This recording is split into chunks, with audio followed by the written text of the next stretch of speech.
Right. Company started.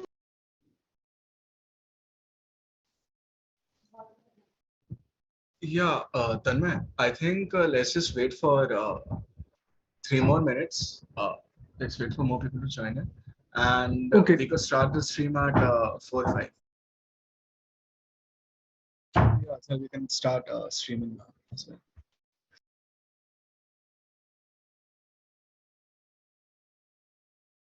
Okay. Good evening, everyone. Welcome to another lecture from SEDS Celestia. Today we have Professor Rameez Mohammed with us. He's a part of Department of High Energy Physics in the Tata Institute of Fundamental Research. And as Sir said, he's also a BITS alumni. Our topic for the day is the cosmological principle and the missing red stream of the universe. Right, so shall I begin? Yes, sir. Okay, I'll be presenting to you some work I've done in cosmology along with my collaborators here. One of them is Nathan Seacrest. He's an astronomer at the US Naval Observatory. Sebastian von Hossegger, who is a postdoc at Oxford. Jacques Collat and Roya Mohai, who are physicists at the Institut Astrophysique de Paris in Paris. And then Subir Sarkar, who is now just like last year, he retired. He was head of particle theory at Oxford.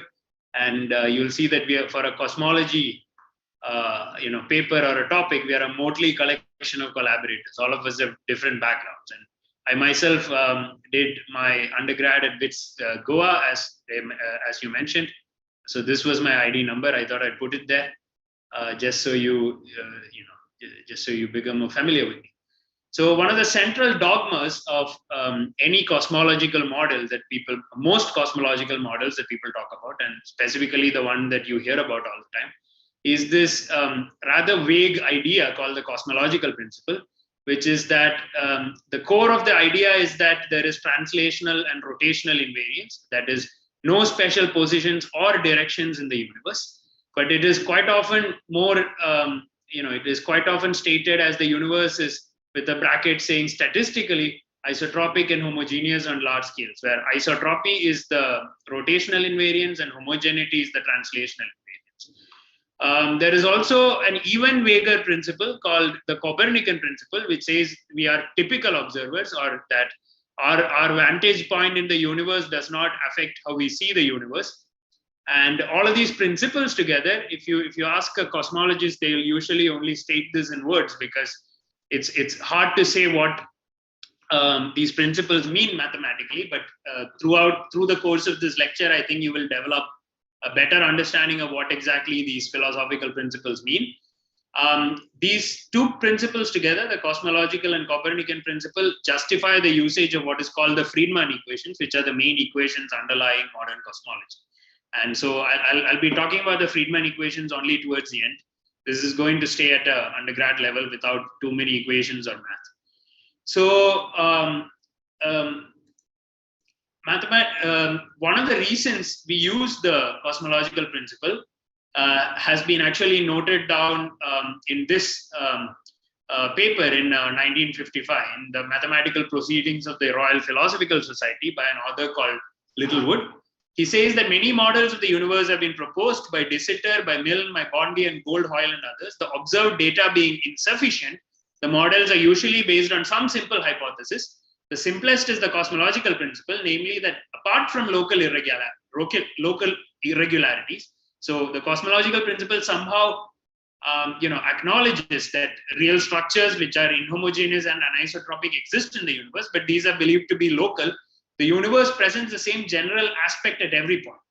And Milne, for example, had used a restricted form of the principle, namely that the aspect is independent of spatial position, but it's dependent on the observed time from some fixed epoch in the past. There was a very perfect version of the cosmological principle earlier, which states not only that we don't have any specific positions or directions, but also there are no special times in the universe. But this principle was abandoned the moment people discovered the cosmic microwave background, because the cosmic microwave background had a perfect black body spectrum, but it was not the temperature at which protons will recombine and form hydrogen atoms. So it led to the conclusion that the universe necessarily had a beginning, and it has been expanding ever since the modern Big Bang model. And that was because of the observational discovery of the cosmic microwave background. So if you get empirical evidence against any of these philosophical principles, you're supposed to abandon them. And the real reason, though, for our adherence here to the cosmological principle is not that it is surely correct, but rather that it allows us to make use of the extremely limited data provided to cosmology by observational astronomy. If the data eventually does not fit into this framework, we shall be able to conclude that either the cosmological principle is wrong, or the principle of equivalence, that is the principle that underlies general relativity, is wrong. Nothing could be more interesting. So this is something that was written down by Steven Weinberg in Gravitational Cosmology.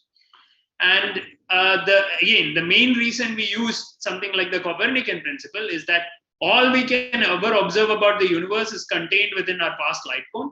We cannot move over cosmological distances and check if the universe looks the same from the Andromeda galaxy and Virgo cluster and so on. So we have to assume that our position is not special in any way. And so this was stated by Milnes.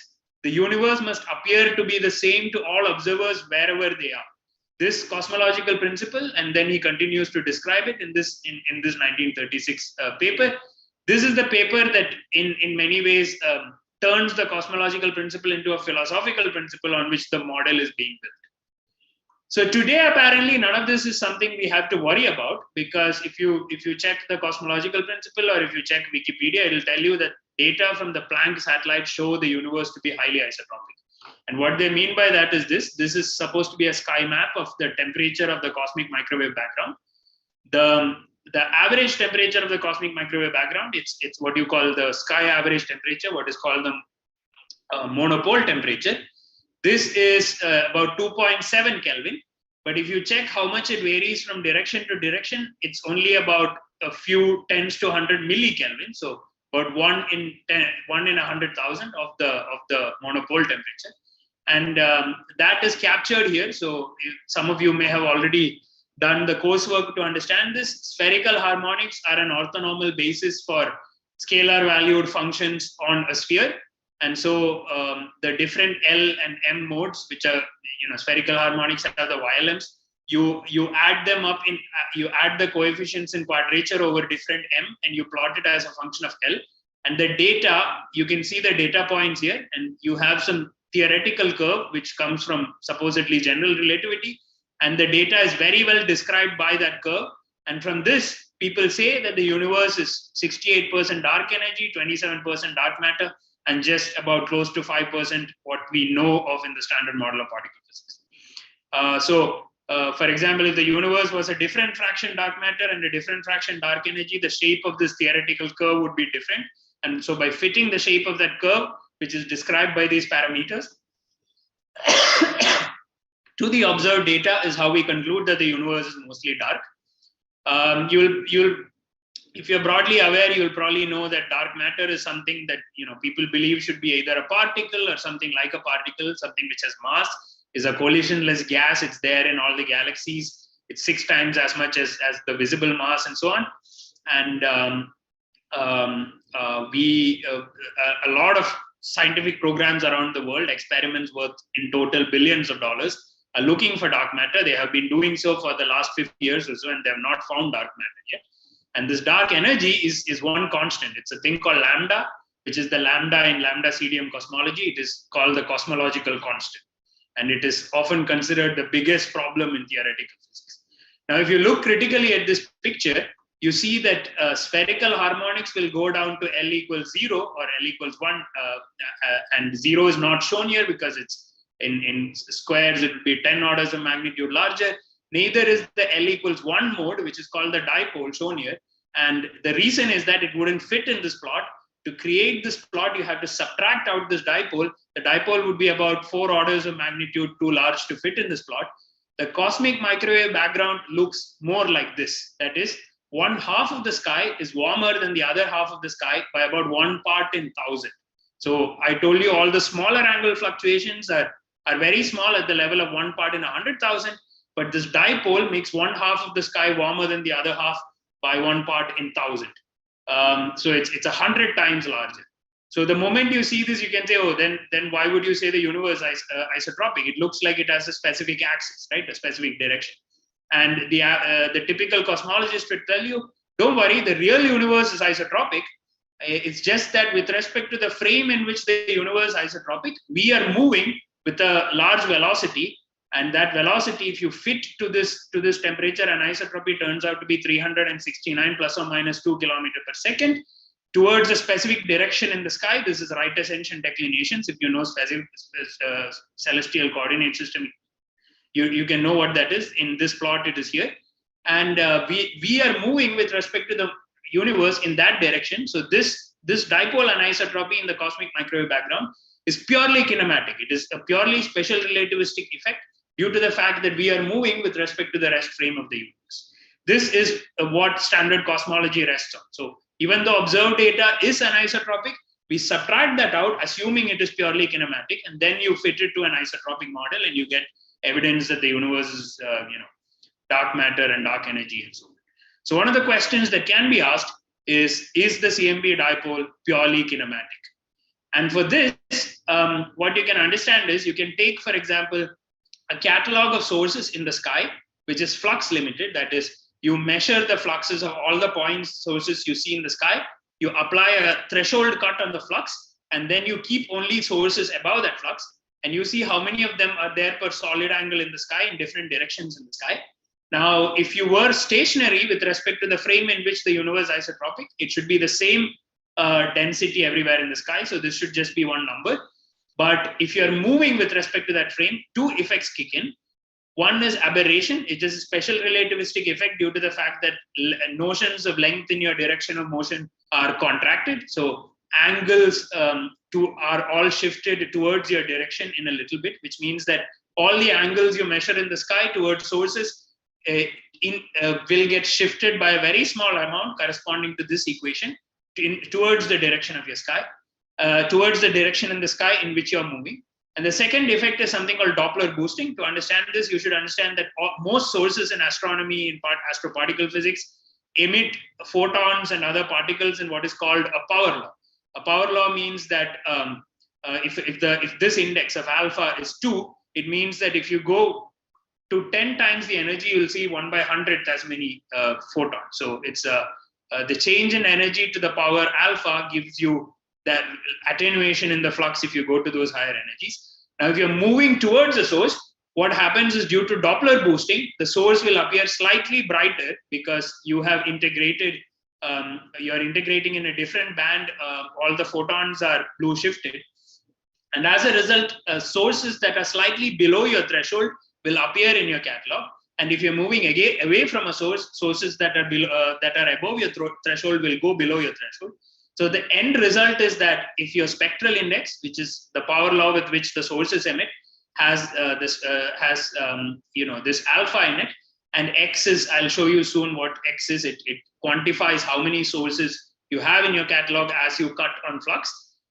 Then if this is the angular density of sources in a specific direction in the sky, if you start moving with the velocity in one direction in the sky, that angular density is modified by this expression according to the direction with respect to which you're moving with the direction with respect to the direction in which you're moving in the sky with, according to this expression. And don't be too worried about the math. I'll explain it to you much simpler. This expression was first derived by George Ellis in a paper written in 1984. It was published in 1984, written in 1983 by George Ellis and James Baldwin while they were at the Orthodox Academy of Crete. And they formulated this test as a test for the standards of rest determined by the microwave background radiation and the number counts of sources in flux limited catalog. And they conclude with this interesting note: if the standards of rest determined by the microwave background radiation and the number counts were to be in serious disagreement, one would have to abandon either the idea that the sources are at cosmological distances, or the interpretation that the cosmic microwave background is a radiation, is a relic radiation from the Big Bang, or the standard Friedman, Lemaitre, Robertson, Walker universe models. So I'll be talking about this towards the end. Thus, the comparison of these standards of rest provide a powerful consistency test of our understanding of the universe. And this is how they concluded this paper. So today in this seminar, I think if one message I have to emphasize to all of you, it is that the situation that Ellis and Baldwin anticipated in 1984 is now upon us. We can no longer think of the universe as being isotropic and having a rest frame. I will convince you of this, or I hope to convince you of this by showing you results of 3 papers that we wrote with my collaborators doing this test on high redshift radio galaxies from a catalog, then low redshift infrared galaxies, and then high redshift quasars, which are all in these published papers. And because we were pretty confident of this conclusion, we reanalyzed type 1a supernova data because relaxing the assumption that the universe is isotropic. So we no longer assume that the universe is isotropic when we do this analysis. And we wrote this paper in Astronomy and Astrophysics in 2019 called Evidence for Anisotropy of Cosmic Acceleration. This kicked off a big debate because in this paper, we said dark energy is a mistake, and the community believes that 68% of the energy density of the universe is dark energy. So people don't like to be contradicted. So I will not be talking extensively about the debate, but you can read this review that we have recently published in European Physical Journal Special Topics.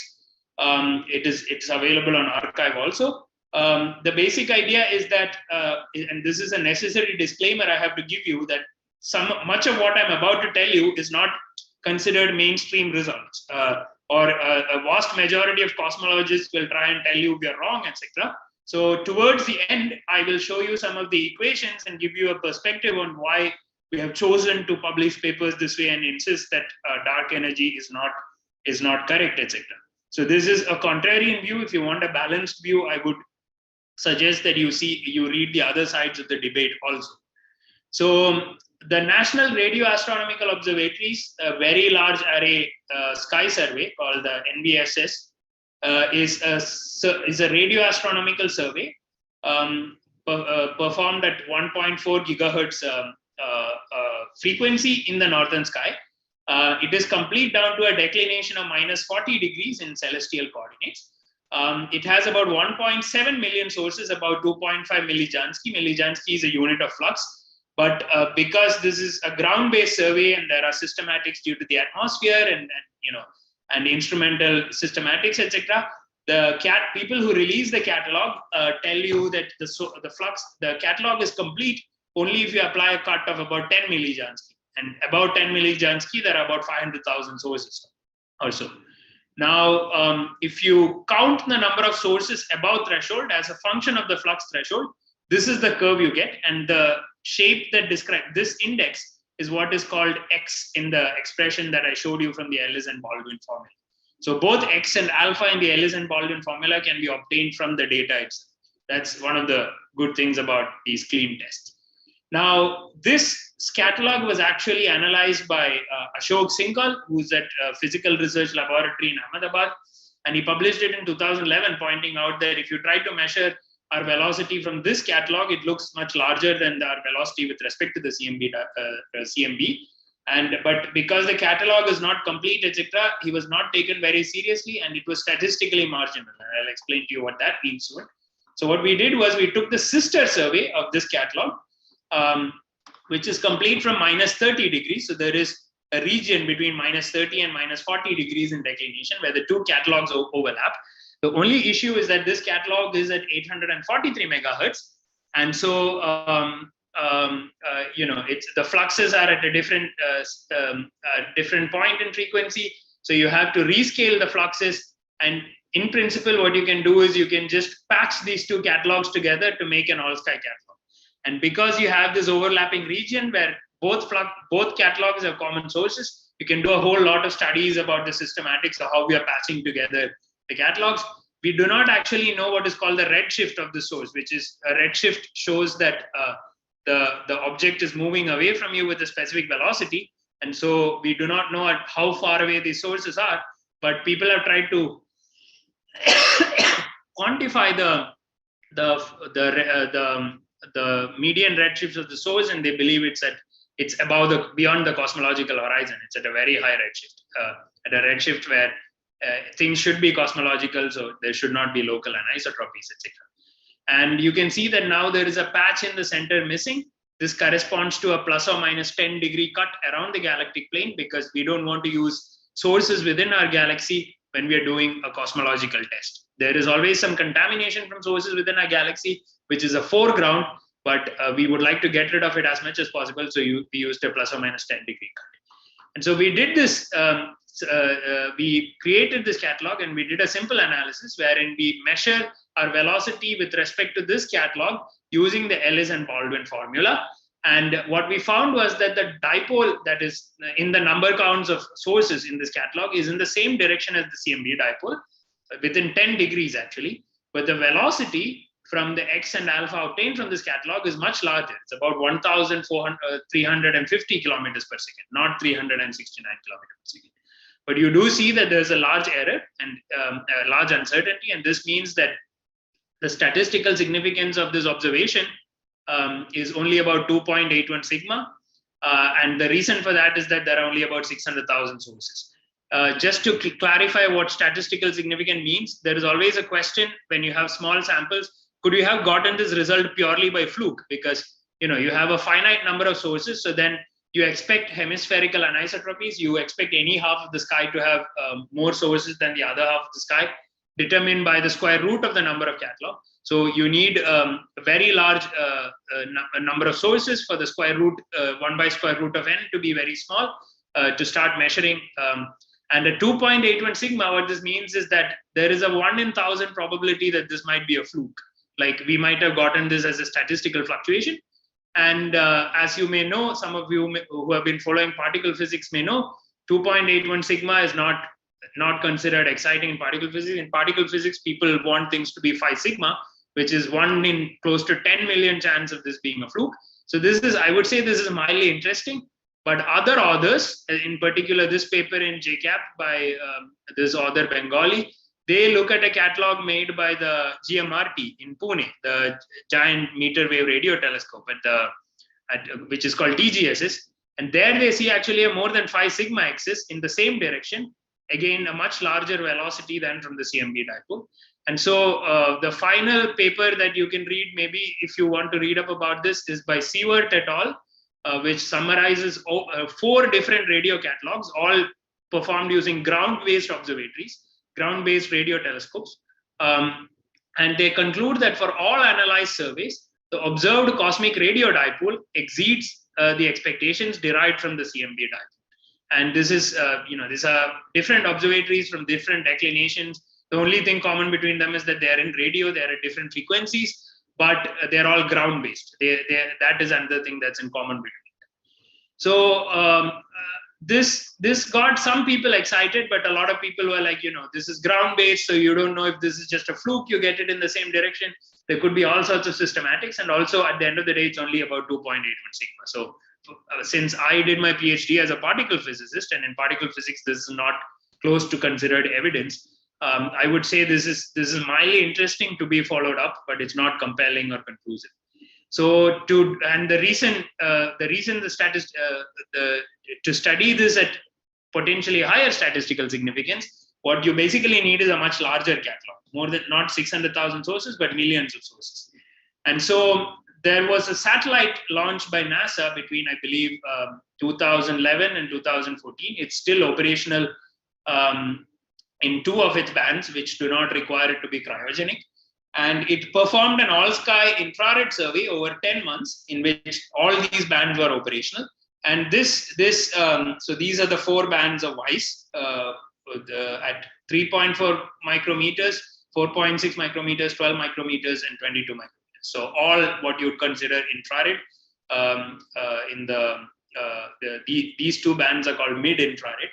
And one of the cool things about this satellite was that it had a survey strategy of the sky wherein the sun was always at a 90-degree angle to the direction in which the telescope is pointing, which means that background light, etc., and systematics related to it were kept extremely well under control. So they released a catalog of sources from this survey, and it had about the original catalog has about 746 million objects. So you would think this is your dream catalog. It has about 700 times as many sources as the previous catalog I showed you. But the issue is that the vast majority of these objects are stars. And so you have to apply a bunch of cuts on magnitude, etc., to get rid of the stars, and again remove things around the galactic plane. So this is now in equatorial coordinates, which is different from the coordinate system I was showing you. I may have shown you earlier. And you see that even if I cut on around the galactic plane, there is an overdensity of sources around the galactic plane, which suggests that there is significantly more stars in the catalog even then. And you by just applying a few magnitude cuts to get rid of stars, from 746 million, you come down to about 2.46 million galaxies. You're still keeping about 76% of all your extragalactic objects, but you're reducing from the catalog being more than 99% stars to at this point to about 1.8% stars. And you can, for those of you who are interested in a data science perspective on this, to quantify how many of these are stars, how many of these are galaxies, etc., you have to cross-match with subsamples, which using surveys that do actual spectroscopy. So if you measure the full spectrum, you can tell if this is a star or a galaxy properly. You do that for just a small set of sources in a specific part of the sky. You use that as like a training sample in your data science analysis, if you're using some kind of machine learning algorithm, etc. So to get rid of these stars that are now around the galactic plane, the thing to notice is that if you removed all sources within 10 degrees of the galactic plane and you still have stars in your sample within your galaxy, then they're all very close to us, and they're at they're basically at high galactic latitudes, and that's possible only because they're very close to us. And when they're very close to us, the parallax and the proper motion together, which you can measure only using an instrument that surveys each point in the sky at different periods in time, can quantify what is called the apparent motion of this object. A galaxy which is very far away would have a very small apparent motion. This again is from a control sample made up of spectroscopic objects from the slow and digital sky survey, whereas stars, which are very close by and at high galactic latitudes and moving fast, have much larger parallaxes. So if you cut at about 400 milliarc second per year for apparent motion, which is provided by the catalog, you get rid of the vast majority of the remaining stars, and you're left with only a very small fraction of stars. About 0.1% of your catalog remaining is stars, and you still have about 1.8 million galaxies. And now you still have too many sources that are very nearby, so you only keep sources that are purely point sources. What this means is that for each of your band that you're observing the sky in, there is a point spread function which shows the beam within which the resolution of your detector is. And if a nearby galaxy will appear wider than that beam, so it will be identified as an extended source, we remove them. And also what is called the supergalactic plane, which has an overdensity of things that are very close to us. And so you keep only the sources which are really smaller than your beam, and you hope to get only the farthest sources. So this is the redshift distribution of the final catalog. And as you apply cuts, you see that you're getting rid of all the lower redshift sources selectively, and you're keeping your final catalog, which consists of only the higher redshift sources. Now, so we did this exercise. This again is in equatorial coordinates. The CMB dipole plot I showed you earlier was in galactic coordinates. So this direction here corresponds to this direction in the earlier plot. I'm sorry about the different conventions. It's just depending upon the journal or on the audience, you sometimes change which coordinate system you use. But this direction is the direction of the CMB dipole in this coordinate system. And we did this exercise of measuring our velocity with respect to this catalog, which is now somewhat shallow. You can see that the median redshift is only about 0.15, whereas the radio galaxy catalog, the median redshift was about 1.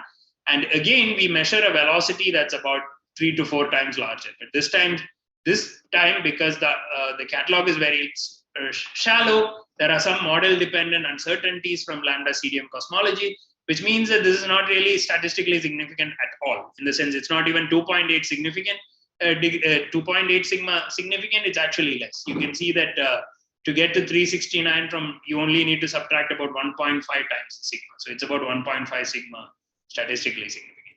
But it's still in the same direction, and the magnitude itself, the amplitude of the velocity itself is very large, and that is mildly surprising. So motivated by these results, Nathan Seacrest of the US Naval Observatory came to us with a very large catalog of about 1.6 million sources. Now, these sources are actually not galaxies. These are also from the same satellite, ALL-WISE, but using a different selection strategy, different set of cuts and magnitude, etc. If you want details of the cuts and magnitude, etc., I would suggest you go look at these papers. And the advantage of this catalog is that you can cross-match and get its average redshift distribution, and you see that the median redshifts of the catalog is much higher than a redshift of 1. So these sources really are very far away, and we know their redshift distribution. Second thing is that both X and alpha from the Ellis and Baldwin expression can be evaluated using the data itself, because we have 4 bands, so we can calculate the spectral index of each source. And you also have, you can just apply cuts at different flux thresholds and see how many sources there are above that flux threshold. And so you can calculate both those parameters in the expression from the data itself. It is observed from the data itself. And with this paper, with this data set, when we did an analysis, I'm not sure what happened. Yeah, sorry. Yeah, with this data set, when we did an analysis, this time we decided to do a very careful statistical test called frequentist null hypothesis testing, which is that we scramble the data itself with its distribution of fluxes and magnitudes. And then we apply a selection as expected due to aberration and Doppler boosting due to the CMB dipole velocity.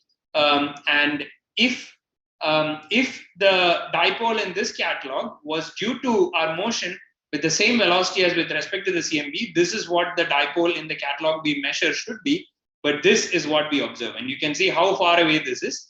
This is almost a very good Gaussian, and we scramble the data set many times.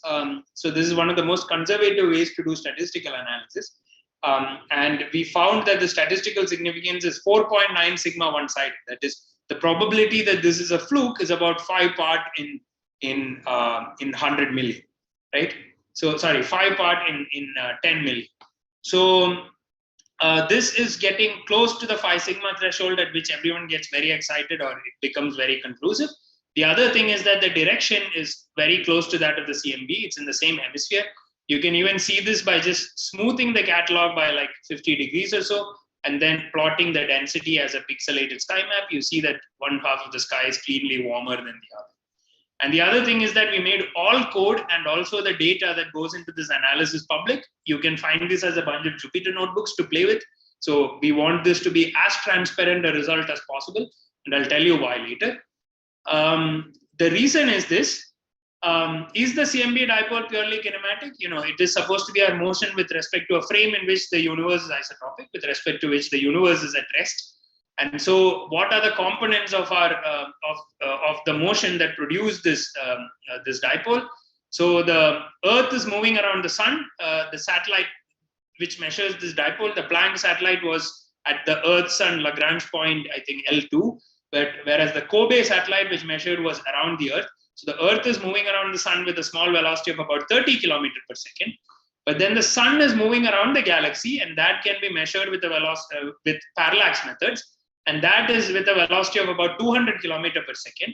And it turns out the vector which represents the motion of the Sun around the galaxy is counter-aligned with respect to the vector that represents the motion of the Sun with respect to the CMB rest frame to within like 7 degrees also, which means that the galaxy, and in fact the local group of galaxies, which involves a bunch of other galaxies nearby like Andromeda, which are not expanding away from us, it's a gravitationally bound object.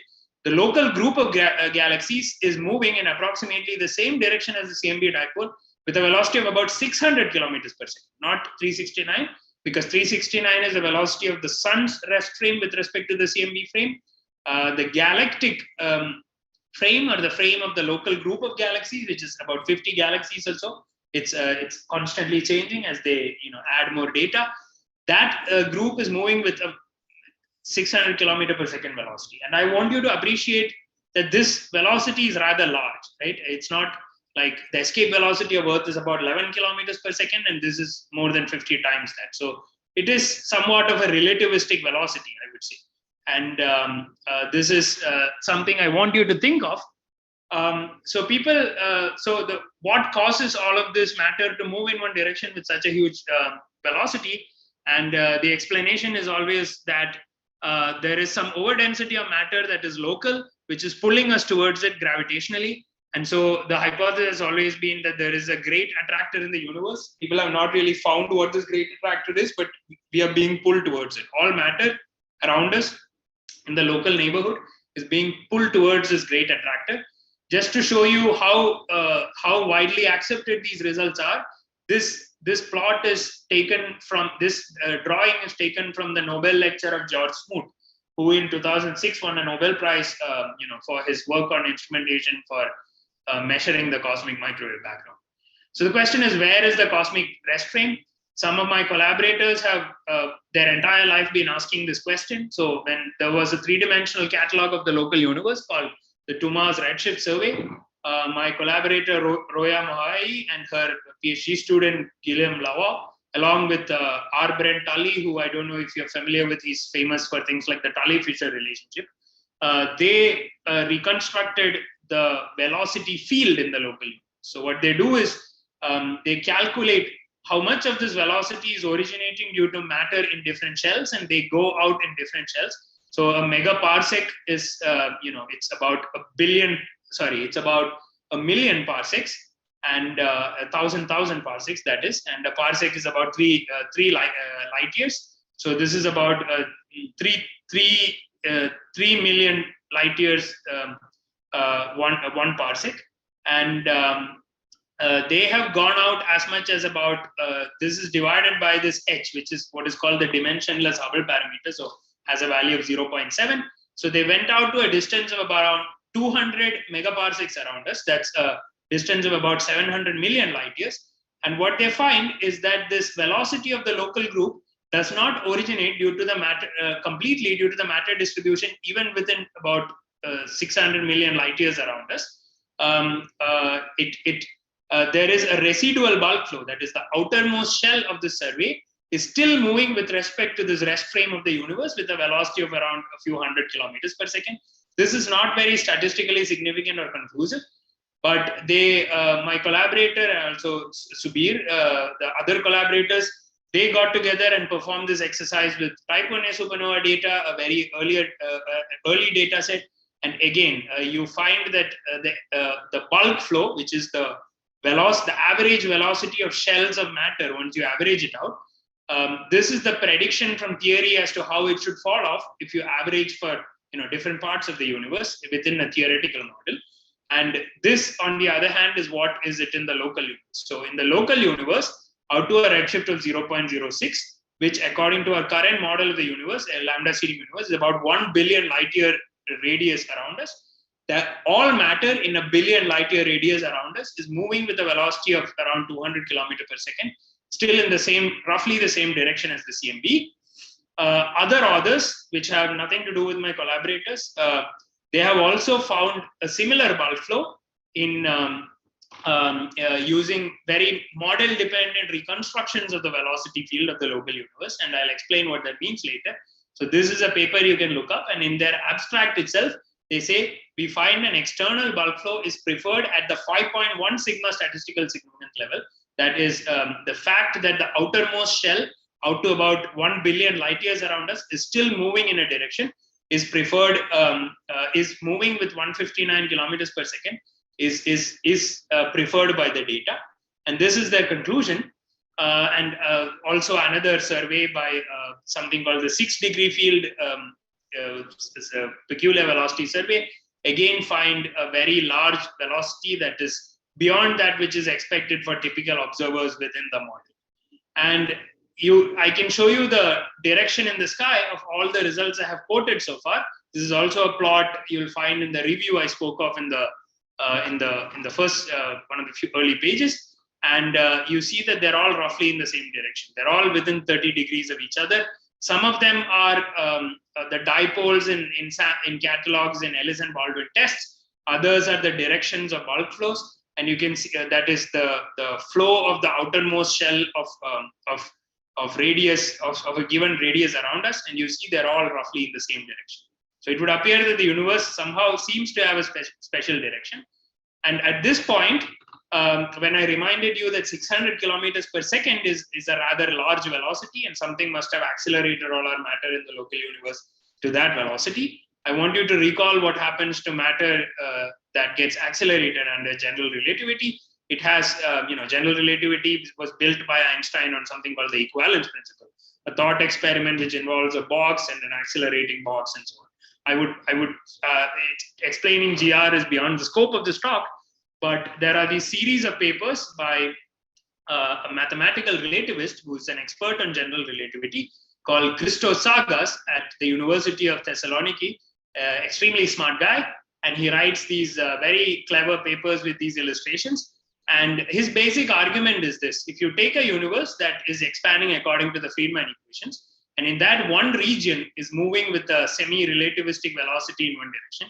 By semi-relativistic, what I mean is that the velocity is not so small that it is as a fraction of the speed of light. It is 1 in 10 raised to 9 or something. It is not of the order of 1 either. It's like 1 in 10 raised to 3, right?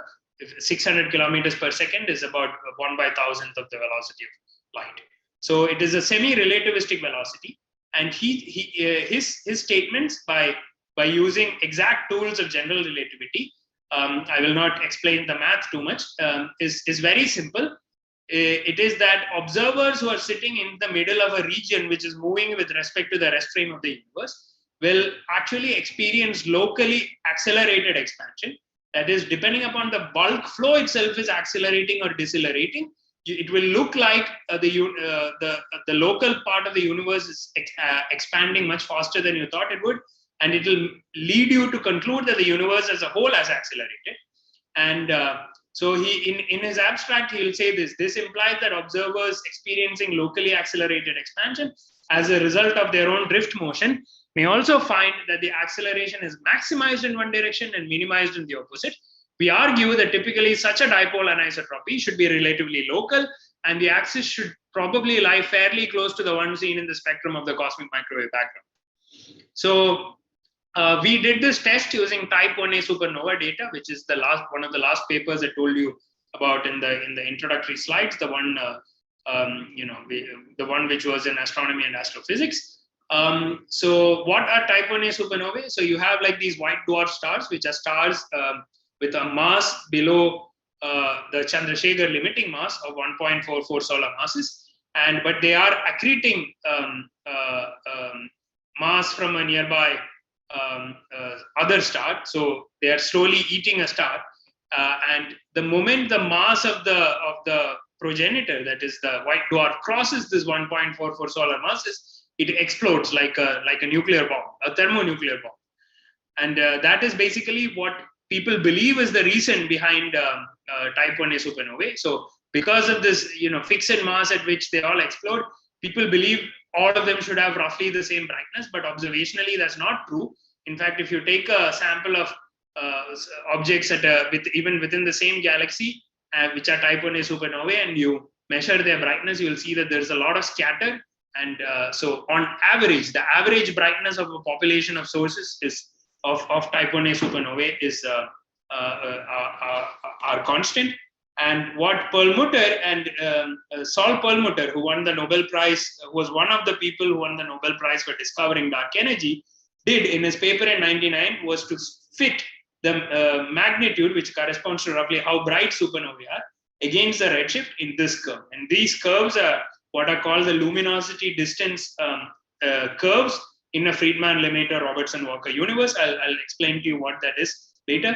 All the evidence for dark energy is basically that these data points are scattered around this line instead of this line. But as you see, there is quite a bit of scatter, and these data points we don't know whether they could fit this line.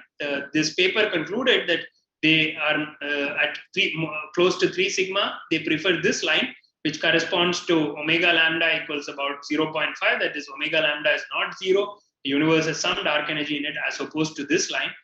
To do this analysis, they used a method called a constrained chi-square, wherein you see that all of these observational uncertainties are rather large. They have been actually exaggerated.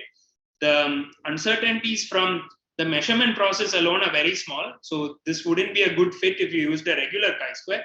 So what they do is they add a intrinsic scatter term, a sigma, a variance ad hoc in the denominator, and they adjust it until they get a chi-square by 1 degree of freedom.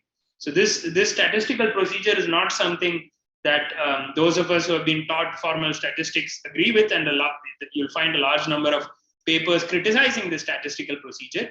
And they presented their results as such. Higher redshift supernovae were found to be dimmer, 15% in flux, than the lower redshift supernovae compared to what would be expected in the lambda equals 0 universe. So in magnitude, because it has a negative in the log of the flux that it takes, the higher it is, the dimmer an object is. And as you see, these are 15% dimmer than what you would expect in a universe if omega lambda was 0. This was the conclusion. Now, they do not actually say where in the sky these supernovae are, but because the data is now publicly available, you can go look up the directions in the sky these supernovae are, and you see that all the lower redshift supernovae, which serve to anchor this diagram, were all in the direction of the bulk, of the direction of our CMB diagram. And even at high redshift, there is a clear, like, it is not an isotropic survey of the sky. We were not looking at they were not looking at supernovae that were evenly distributed across the sky. In 2014, 3 years after a Nobel Prize was awarded for the discovery of dark matter, the two teams that claimed that they had separately discovered dark energy finally made a large sample of type 1a supernovae public. So the initial papers which won the Nobel Prize had only around 93. The two papers put together had only in total 93 supernovae. By 2014, they had 740 supernovae. Now you will again see that they're not distributed uniformly across the sky. In fact, all the supernovae between redshift 0 and 0.4, which are by the slow and digital sky survey, are in a small patch in the sky. But lower redshift supernovae are somewhat isotropic, or at least they're there in every direction in the sky. Then you have these intermediate ones, which are just along 4 beams in the sky, etc. So all of these are due to survey strategies. You have to observe something exploding, and then you have to quickly point a telescope with filters in it to measure its brightness in different bands, etc. And such procedures cannot be done in a directionally unbiased phase, so your data tend to be distributed not very uniformly across the sky. And one of the things we noticed, and I don't want to speak too much about this, but I would urge you to, these corrections are in some ways the most important aspect of what I'm about to say, is that the data, as is publicly released, do not just release what is the measured redshift of the objects, but they give you a redshift that is corrected for all of these local peculiar motions. What is it? The fact that matter is still moving with respect to this rest frame of the universe. And one of the interesting things is that if you go out to a certain distance, the corrections just arbitrarily come to a stop. And the corrections are done using that model which I earlier showed you, which says that at 5.1 sigma, there is still an external bulk flow. So we wanted to test a very covariant hypothesis that Christos Sagas wrote down in a paper using general relativity. So what we do is we subtract out all of these corrections, we undo these corrections, and we use only the heliocentric redshift, that is the redshift as measured from the rest frame of the sun. Okay, and we looked for if there is a dipolar signature in the acceleration of the universe using something called the deceleration parameter. This is I won't go into too much details of it, but what we found was that the data set is well described primarily by a dipole anisotropy. That is, just as Christos Sagas predicts it, the sense that the universe acceleration is maximized is one direction in the sky, about 23 degrees away from the CMB dipole, and it is minimized in the other direction. And the statistical significance of the dipole, that is the statistical significance of the claim that it is anisotropic, is about 3.9 sigma. That is, the probability that it is a fluke is about 1 in 10,000 or so. So it is somewhat interesting. It is still not conclusive, but it's somewhat interesting. Whereas simultaneously, this claim that the whole universe is accelerating due to dark energy, that becomes completely like the evidence just disappears. It is this basically it becomes compatible with a non-accelerating universe. So if you analyze the data without making any corrections to it, what Christos Sagas is saying appears to be true. So we published this paper claiming that in our abstract itself, we say cosmic acceleration and dark energy may simply be an artifact of our being located inside a bulk flow. That is, we are not Copernican observers. And so this then quickly triggered the supernova cosmologists who won a Nobel Prize for winning, for discovering dark energy. They didn't like this being challenged. So there were quickly more papers, all of which claim we are wrong, etc. But those papers have all been scrutinized by the community. We wrote a rebuttal. We recently wrote a review. You can look at it. You can look at how much the papers that claim we are wrong have been cited versus how much we have been cited, etc. But more than even the citations, just judge for yourself, because you're Bitsians, and I have faith in you that you're able to think independently. So one of the things I want to tell you about this is I had explained to you earlier that we will take a look at the equations only towards the end. Right? And the reason is this: general relativity is described by something called the Einstein field equations. These equations look maybe deceptively simple, but this is what is called a metric tensor.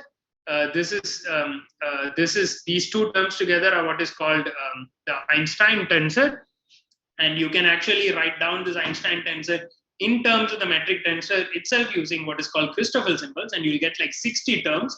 Secondly, both of these are tensorially, both the right-hand side and the left-hand side of these equations are tensors, meaning these are tensorial partial differential equations that are not linear. They're second-order tensorial partial differential equations. And what these equations basically mean is that the right-hand side gives you the distribution of matter, and the left-hand side gives you the geometry of space-time. And space tells matter how to move, matter tells space how to curve. And this is what general relativity is. So in Newtonian gravity, two objects apply a force on each other that's proportional to their individual masses and inversely proportional to the square of the distance between them. In general relativity, there is no force. What is happening is the space-time, which consists of the coordinate systems in terms of which you represent the positions and momenta of these objects, that is curved by the mass and energy of these objects as they move around, because when they move around, they have kinetic energy also, and all of that has to go into what is called the stress energy tensor. So these equations were written down by Einstein based on a bunch of thought experiments. It took like 7-8 years to write it down. They're mathematically very rigorous, and they're axiomatizable, etc. Edward Witten has been given a Fields Medal for proving in a theorem in these equations. They're some of the most beautiful equations written down by man. One of the only problem is we don't know how to solve these equations exactly in almost any realistic scenario. And one of the underlying principles of this equation is to generalize the idea in special relativity, which states that there are no special inertial frames, to an idea that there are no special inertial or accelerating frames, and an effective acceleration is an equivalent effect in the geometry of spacetime according to the equivalence principle. This is stated as a problem in differential geometry. So this is the local stress energy tensor, and this is the local Einstein tensor. Due to a property called general covariance, which roughly means that there are no preferred frames, or that even that the universe has no prior geometry. The geometry has to be determined by the equations themselves. You cannot impose one on it. You have a freedom to multiply the metric tensor by any dimensionless constant, by any constant, and add it to these equations, right? And now, if you add it to the left-hand side of these equations, you can also just put minus sign and move it to the right-hand side of these equations. And so on the left-hand side of the equations, you have geometry, and the right-hand side of the equations, you have the distribution of matter. Because nobody knows how to solve these equations exactly for arbitrary distributions of matter, what they do is they use a set of equations that Alexander Friedman wrote down very early, like I think in the 1920s or so, or maybe early 1930s. Alexander Friedman was a Soviet physicist. And these equations are actually very simple. What you do is you take the stress energy tensor and you make it isotropic and homogeneous at all scales. Like it is exactly isotropic and homogeneous, like a perfect fluid. And once you do that, then you can write space and time as two separate things. You basically slice space-time into sheets of space, all determined by one set of synchronized clocks given by this t in the equation, and you get a constant time hypersurface by simplicity, by imposing a level of symmetry on these equations, and then you can write down what is so you have something called the scale factor, which tells you how the universe is expanding, etc. And you get these Friedman equations. Now, people don't typically also, they make these Friedman equations as dimensionless as possible by dividing and doing some algebra. And what they typically tell you is an equation called the cosmic sum rule. So this is what is called the dimensionless density of matter, dimensionless density of curvature, dimensionless density of the cosmological constant. All of this has to add up to 1. This is called the cosmic sum rule. And so omega m is 0.3. This is what people say as 30% of the universe is, or 32% of the universe is matter, and omega lambda is 0.68, which is what they mean by 68% of the universe is dark energy, and all of it has to add up to 1, which is why it's a pie chart.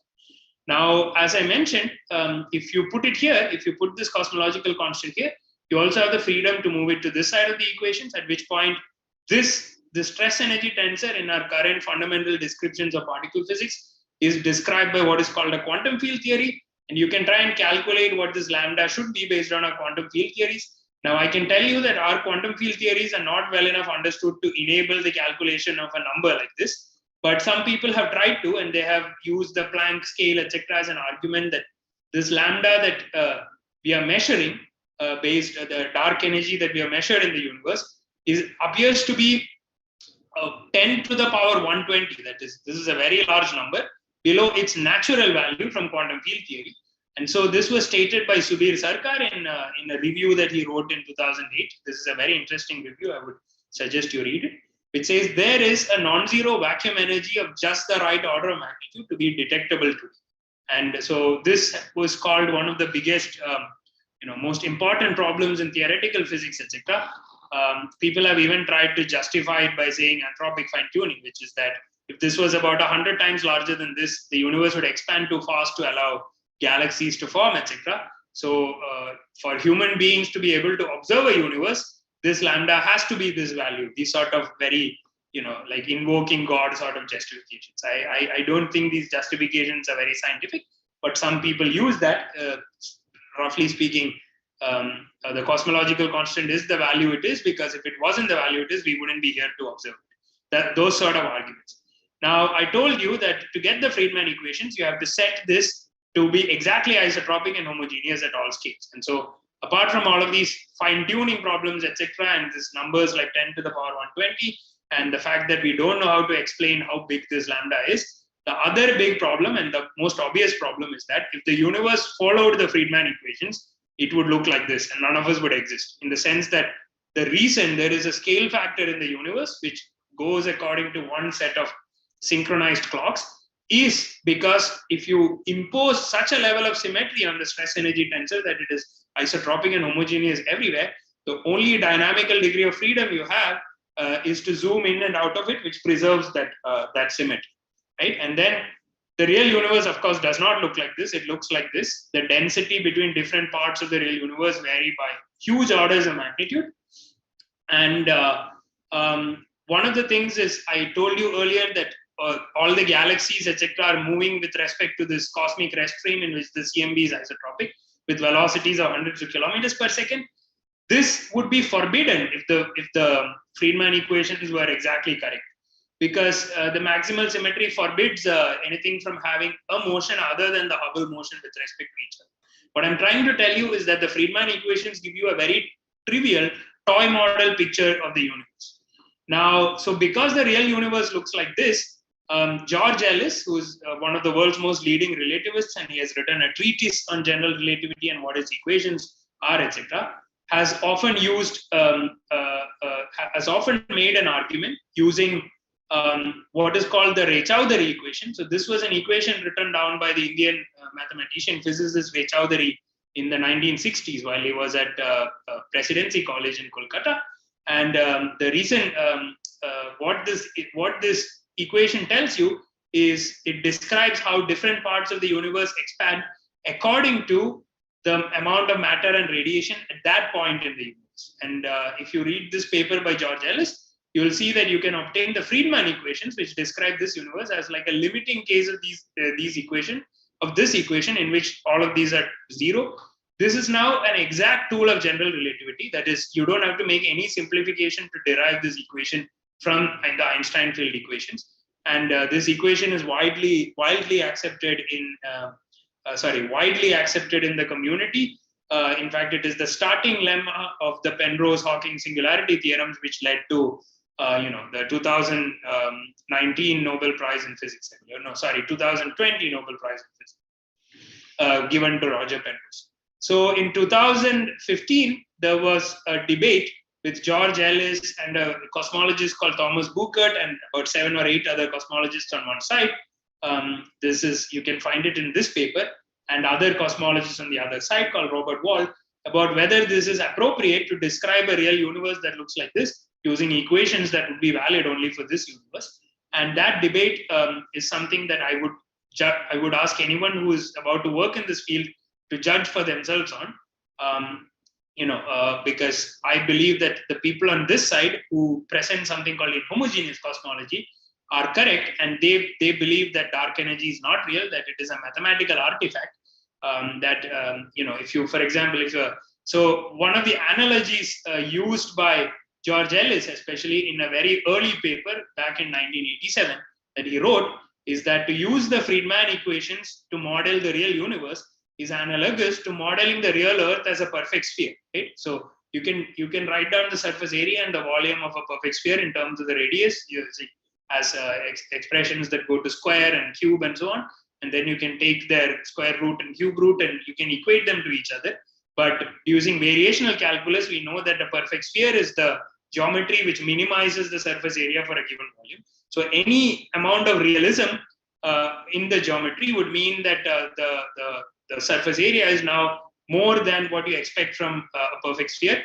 And if you try to put a lambda there to make it fit, obviously you can, but the question is, what are you achieving? So modeling the real universe as FLRW is analogous to modeling the real Earth as a perfect sphere. And this rest frame of the universe that I spoke about, which is the universe in which the CMB is perfectly isotropic, or the frame in which the universe is supposed to be perfectly isotropic, the CMB is supposed to be perfectly isotropic. You can think of it as something like the sea level in this model perfect sphere that you're using to model Earth. And so this is why everybody corrects all your data towards that rest frame and corrects the data for our motion with respect to the rest frame.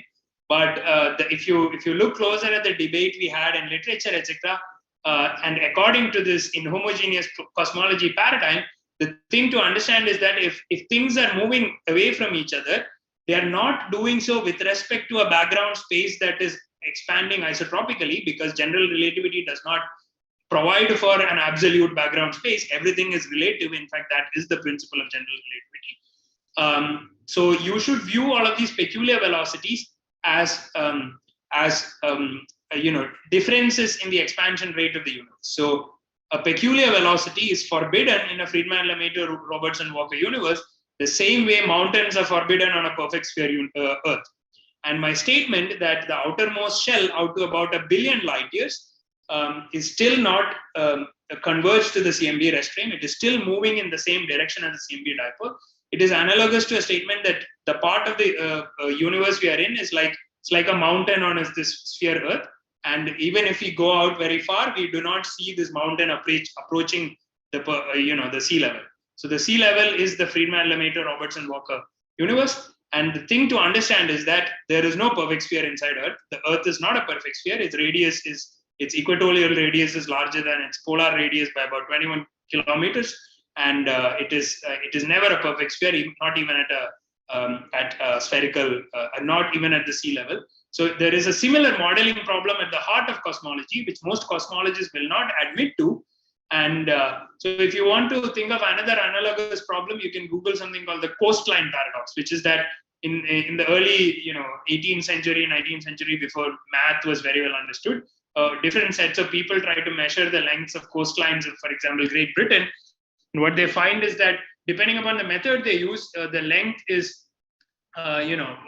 wildly off. It's often off by orders of magnitude, and this is because you need a smoothing scale, because there are contours to a coastline, and you don't want to follow the contour infinitesimally, because at any scale, if you go to lower scales, you will see that it is even more uneven. So you have to use a smoothing scale, and then the length of a coastline is only defined with respect to the smoothing scale. And in cosmology, the smoothing scale that you need to use to get the what is called this isotropic homogeneous universe from the real universe is what is called the statistical homogeneity scale, and it is a thing that everyone brushes under the carpet, right? So this is an analogous problem to this. This is a problem at the heart of what I call inhomogeneous cosmology, just to explain.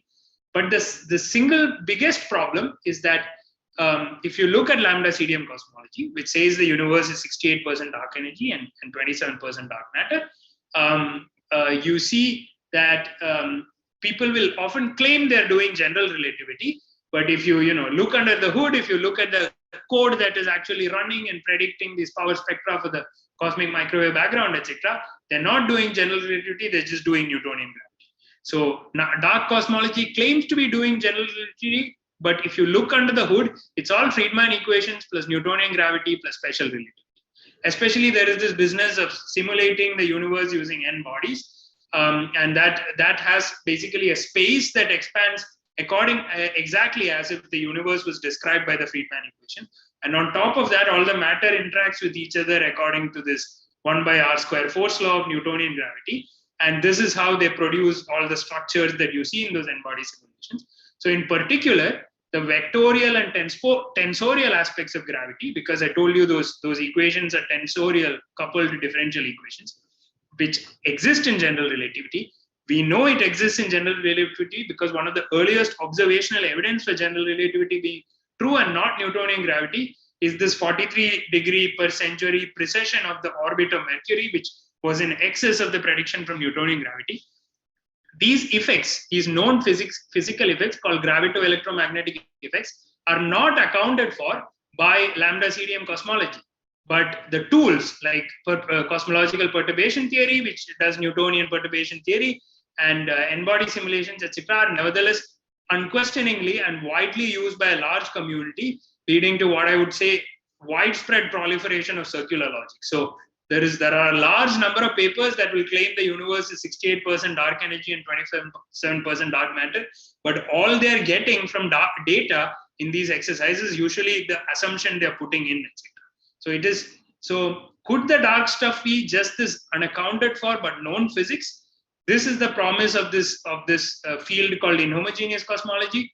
If you read very recently, there was a Quanta magazine article about our work, etc., which clearly stated this in adversarial terms. It had an interview with Buchert, who was an inhomogeneous cosmologist, and then it had interviews with mainstream cosmologists who said we were wrong, etc.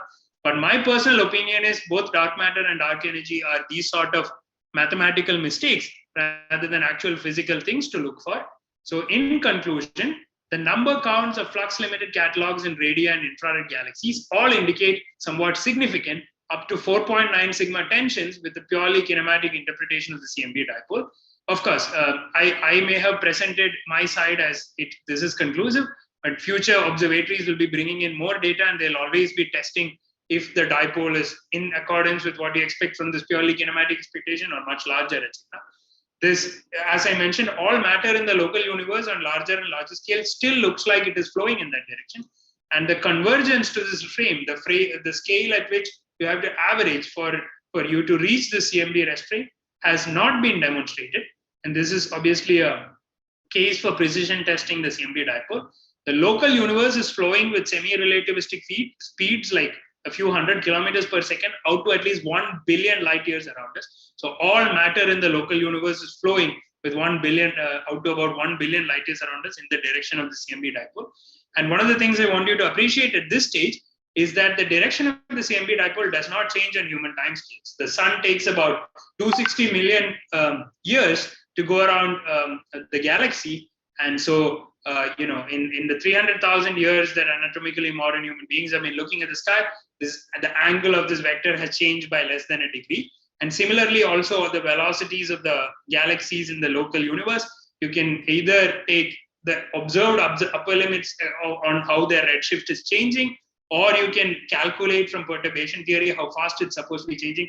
And all of these velocities, like 100 kilometers per second, for that to change at the 1% level will take like tens of thousands of years. So we are in a part of the universe that is not isotropic, which is flowing in one direction. And it is my opinion that the idea that the universe has a rest frame, the CMB rest frame, may turn out to be as outdated as the idea that the universe had a center, which is the Earth. And apart from all the observational evidence I showed you today, to this, I'm going to say that the Einstein field equations, the exact equations of general relativity, have something called these gauge fixing degrees of freedom, which corresponds to the freedom to pick a coordinate system. And what that means is that you try to describe the masses, velocities of a whole bunch of objects according to general relativity. You always do it relatively. You measure everything's position with respect to one of those objects. You don't need an external object with respect to which you can measure, and you have the freedom to decide what that coordinate system should be. So GR essentially says that there are no special rest frames. Our model of the universe had one special frame, which was the CMB frame. And so the equations that underlie lambda CDM cosmology they make lambda CDM cosmology a toy model. It's like saying the Earth is a perfect sphere, and it's not true. And so dark energy appears to be just an artifact of that idealization for all of the reasons mentioned above. In fact, any other data set apart from type 1a supernovae, including CMB, if they're telling you they have measured dark energy, in the papers they will not say so, but in seminars they do. And what they are essentially telling you is that they have measured omega m to be 0.3, and if the cosmological the cosmic sum rule has to be true, then the other 0.7 for all of this to add up to 1 has to be omega lambda. So there is dark energy. That's the sort of logic they're using. But this cosmic sum rule is only as true as, again, like the relationship between the surface area and volume of a perfect sphere would have, if it wouldn't apply to the real Earth. Similarly, the cosmic sum rule does not apply to the real universe if you just look at the math. And so, as Peebles put it in a recent, he won the 2019 Nobel Prize in Physics, I believe. He's a cosmologist.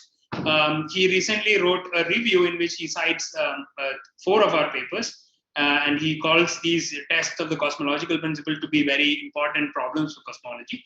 And he says lambda CDM cosmology is a good approximation to reality. But my opinion is that it is not. Inhomogeneous cosmologies offer a significantly richer and more mathematically consistent perspective on the same observational data, and do not insist any of the dark components are real. So dark matter and dark energy could just be observational mistakes. And it is my opinion that the position taken by Thomas Buchert and George Ellis, etc., called inhomogeneous cosmology, is a more correct view of the real universe. So I will conclude on a personal note in memory of my master's thesis advisor, Professor Suresh Ramaswamy, who, he was a faculty member at BITS. I was his last master's thesis student. About 2 months after I defended my master's thesis, or I made a presentation of it, Professor Ramaswamy passed away unexpectedly. He was quite young. But I remember when I did a master's with him, we were having a discussion of whether I should go on to do a PhD in physics. And I told him that, look, I enjoy the subject and I find it quite easy, but I don't know if I'm able to make an original contribution of any kind, which is required to earn a PhD and to be a physicist, etc. And he said that, look, at the level of your PhD problem, there'll always be some problem to pursue. And in terms of making original contributions, we don't know what that takes. And it is often just entertaining to be in physics. It is fun to be in physics. And as the perspective I've presented in the previous slides tell you, I did my PhD looking for dark matter, and then I started looking into whether the universe is isotropic, and I'm kind of convinced that this whole model is a mistake. It is a lot of confirmation bias, circular logic, and data being corrected back towards the toy model and so on. It's a huge mess. I wouldn't take it seriously. So the one thing I can tell you 10 years after I left my tutelage under Professor Ramaswamy is that what he said has turned out to be true. Physics is extremely entertaining. And on that note, I will conclude my lecture. I'm sorry that it went on for so long.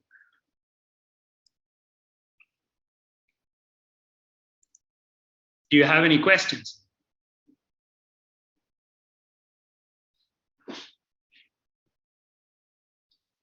Does anyone still hear me? Hello, am I audible? Could you hear the whole talk, or did I get disconnected in between or something? No.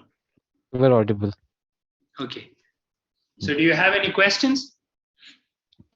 I shall Yeah, look at it. we have a couple of questions on YouTube. Piyush Priya asked, I did not understand the universe is not accelerating. Rather, it's just a local bulk flow. Could you elaborate on that? So the basic idea is that for the Friedman equations to be true, every coordinate system is moving away from every other allowed coordinate system in the universe according to the scale factor evolution of the Friedman equation. And then if those distances are increasing faster than expected, then you call it an acceleration. That really requires a vacuum energy. But on the other hand, if you have the far field universe might follow Friedman equations on average or not, I don't really care. But if you have local, a bunch of particles which are all moving in one direction, then that is due to there is an over density of matter in one direction which is attracting us, and an under density of matter in another direction that or in relation to this over density. And again, we in Newtonian intuition, we think of all of this as forces due to a potential. But in general relativity, what is happening is a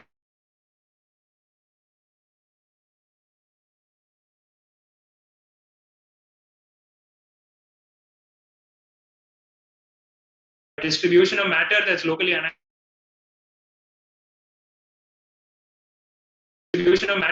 anisotropic is making space-time in between it. What it is itself also becoming denser with time, because it is also accreting matter. So the rate at which this over density is being is growing causes this bulk flow to accelerate. Because the coordinate, there are no special all coordinate systems are equivalent. It will look like the universe as a whole is accelerating. So that would be a qualitative understanding that I can provide you. If you want more quantitative understanding, it really requires you to be art. But you can look through the papers of Christos Sagas, and he explains it very well with math and in the English language in a very good way. So that would be my answer. Does that satisfy you?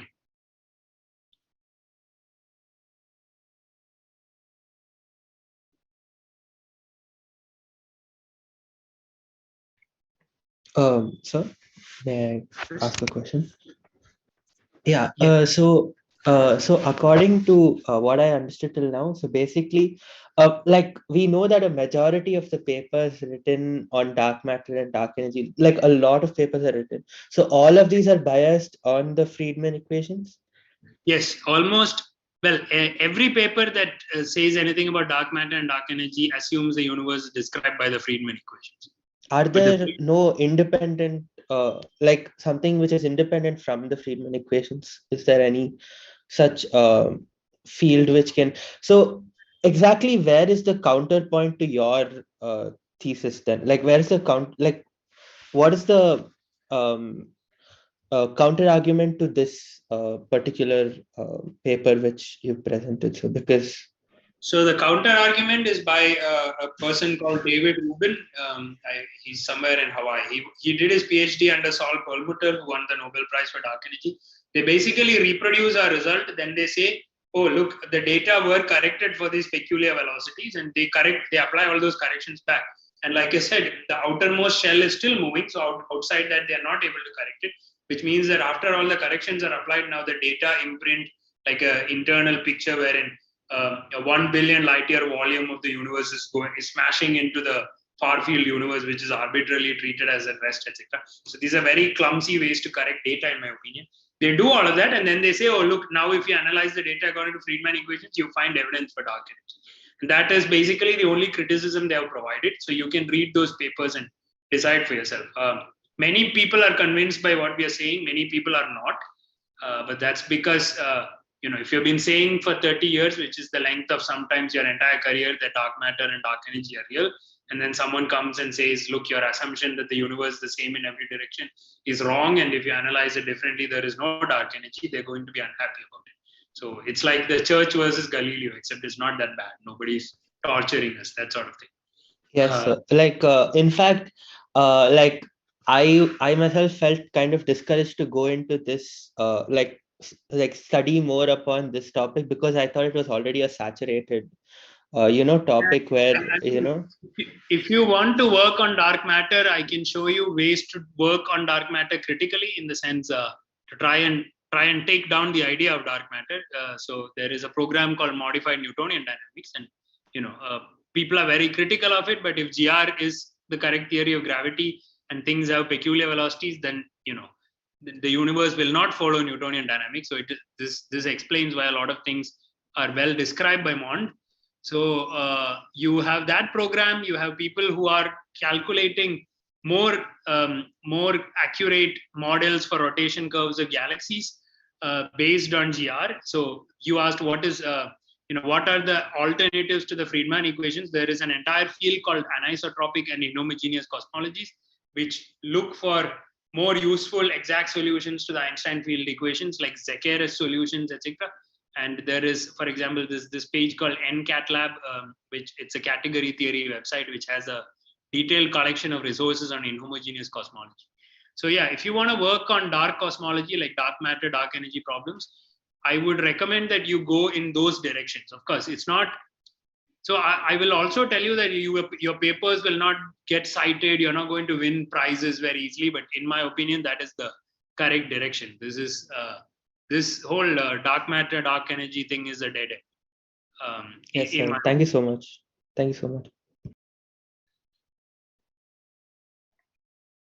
Yeah, we have another question on YouTube. If dark matter is unreal, then what accounts for the odd trajectory of some stars around the galaxy, which is the origin of the story of dark matter? Oh, so the origin of the story of dark matter is based on this rotation curves. You will notice that the rotation curves are explicitly analyzed using Newtonian gravity, not using GR.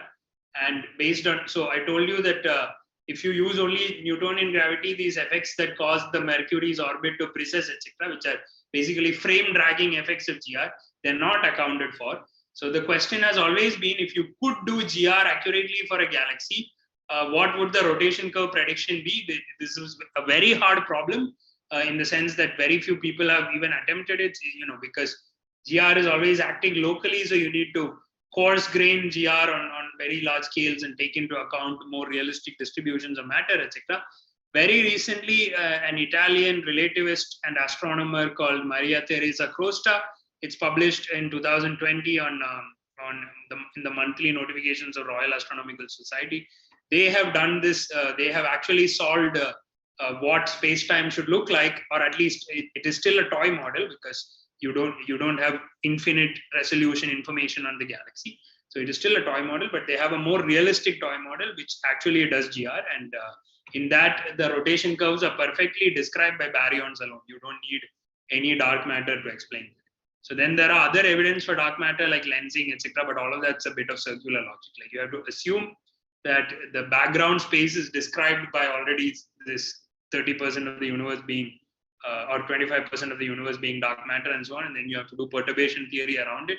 Then to fit data, you get omega m equals 0.3. So from that you conclude, oh, some matter has to be dark. But the procedures by which the data are being fitted are quite circular. So I genuinely don't think there's any evidence that dark matter exists at all. And you should you should take me seriously on this, because if you Google me, you'll see that I won like a prize for searching for dark matter as a particle physicist, etc. But I think it's just cosmologists using an oversimplified toy model to fit data. Well, in 50 years, if nobody has discovered dark matter, then people are going to start paying attention to the math, start looking into all of this. But right now, they act like all of these are renegade papers. But these are good papers that are taking the field forward, in my opinion, especially this paper by Crosta that I mentioned. Any other question?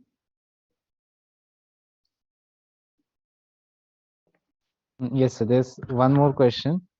Does inhomogeneous cosmology conclude that the universe is not accelerating, but we just happen to be in such a part of the universe where it feels like the universe is expanding? Roughly speaking, that is inhomogeneous cosmology's primary thesis. But So yeah, inhomogeneous cosmology got more vocal around the time people started claiming they had discovered dark energy. And these guys were like, look, the equations don't really apply for you to justify adding a lambda to your equations. The statement is not necessarily that we are in an underdensity or we are in a part that is accelerating faster than the rest of the universe. The statement is that because instead of being smoothly distributed, matter is distributed, in clumps. The underdensities will always expand faster, and the overdensities will expand slower. And because GR is nonlinear, the Einstein field equations are nonlinear, the average representation of this will always look like it is accelerating. You try to average this out. So, what we are saying in particular by analyzing type 1a supernova data is not that we are sitting at the center of an underdensity or any like fine-tuned thing like that. We're saying one direction of the sky, in the direction in which matter is flowing, it looks like the universe is accelerating very fast in that direction. In the opposite direction, it pretty much looks like the universe is decelerating. And the only reason type 1a supernova people are concluding that the whole universe is accelerating is because they're mostly looking in one direction. So most of the data is in one direction of the sky. And on top of that, recently, once they discovered that the universe is anisotropic, they have been correcting data towards this CMB rest frame in a very unscientific way. So half the argument that we had in literature against the mainstream cosmologists is on the nature of these corrections. And I would recommend that you read those arguments yourself and form your own judgment, because I don't want to bias you by giving you a extremely non-mainstream perspective. But sadly, I have to say that those corrections look extremely unscientific, and it looks like they are just correcting data to keep claiming dark energy exists. It looks like fraud, and fraud is there across like a lot of the sciences, especially in this dark stuff. Most of it is non-reproducible and everything. So yeah, you should be careful about that.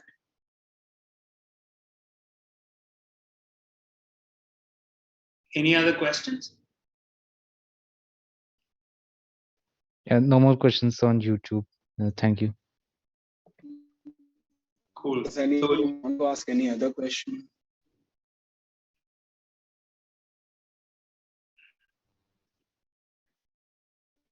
Okay, so if there are no more questions, I guess we could end the talk over here.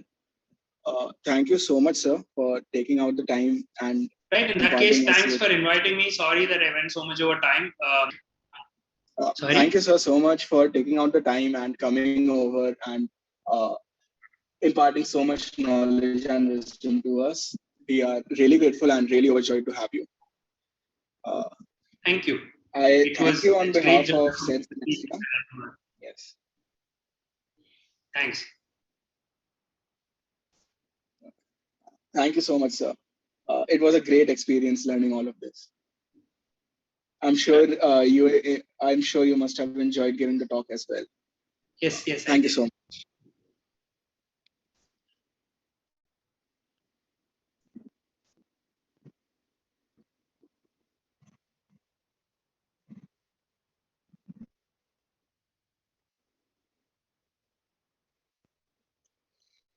All right. Thank you everyone for coming.